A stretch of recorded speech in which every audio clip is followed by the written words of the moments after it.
ये कहानी है उस दर्दनाक हादसे की जिसने कुछ मिनटों में सैकड़ों जिंदगियां राख कर दी। उस दिन जब सूरज ठीक सिर के ऊपर था और दिन की रोशनी आंखों में चुभ रही थी, तब दोपहर के लगभग 1:30 का समय था, जब एक विमान अपने निर्धारित मार्ग पर उड़ रहा था। अचानक कुछ इस तरह गिरा जैसे किसी ने आसमान से उसका रुख बदल दिया।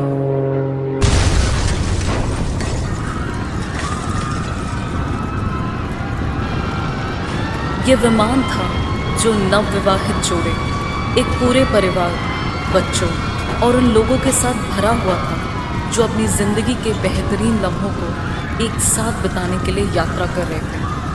ये फ्लाइट AI-171 थी, एयर इंडिया का Boeing 787 Dreamliner, registration number VT-ENB, जो 12 जून 2025 को अहमदाबाद के सरदार वल्लभ भाई पटेल इंटरनेशनल एयरपोर्ट से लंदन के लिए रवाना हुई थी। लेकिन टेक ऑफ के सिर्फ 30 सेकंड बाद, जब विमान लगभग 600 फीट की ऊंचाई पर था, उसने नियंत्रण खो दिया और आसपास वाले शिविरों से गिर पड़ा।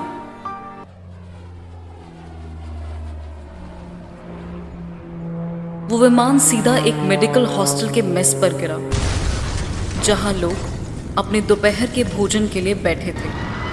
वो दिन शुरुआत में आम सुबह जैसा ही लगा, शांत, साधारण, लेकिन जैसे ही वो विमान जमीन से टकराया, सब कुछ बदल गया।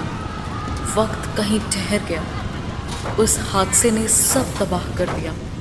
जहां जिंदगियां बचाई जाती थी, अब वहां सिर्फ राख थी और एक चुप्पी जो सब कुछ कह रही थी। विमान के टूटने के बाद वहां सिर्फ लपटें थी और हर तरफ धुआं ही धुआं था। उस विमान के पूरे शरीर को आग ने निगल लिया। वो दृश्य किसी भयानक स्वप्न से कम नहीं था। विमान के टुकड़े चारों ओर बिखरे थे। धुआं अब भी हवा में तैर रहा था। तेज धुएं के बीच जली हुई सीटें, बिखरी लाशें, पिघले ढांचे, हर चीज उस त्रासदी की मूक गवाही बन चुकी थी। विमान अब सिर्फ मलबा नहीं था, वो एक अधूरी चीख में तब्दील हो चुका था। ऐसा लग रहा था जैसे कोई ज्वालामुखी विस्फोट हुआ हो।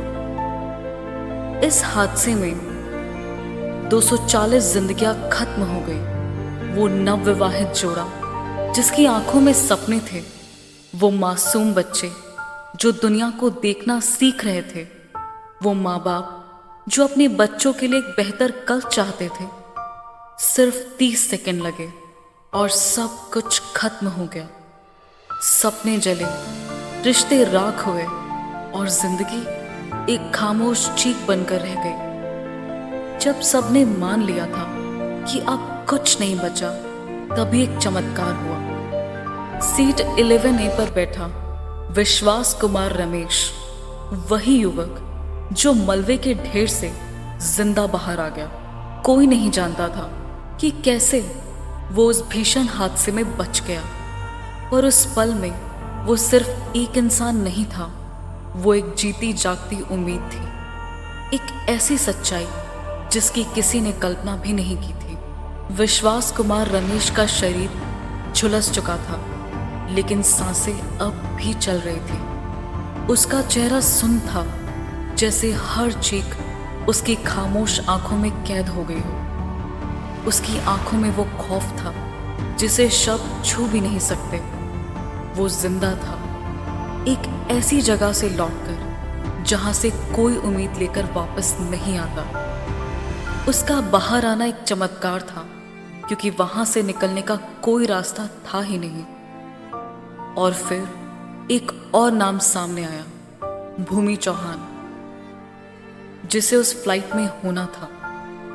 वो बोर्डिंग गेट तक पहुंची थी, टिकट उसके हाथ में था, लेकिन वो फ्लाइट के लिए 10 मिनट लेट हो गई। वो 10 मिनट जिसने उसकी जिंदगी हमेशा के लिए बदल दी। जब बाकी सब राख हो गए, भूमि जिंदा थी, बस इसलिए क्योंकि वक्त ने उसे 600 सेकंड की मोहलत दे दी थी।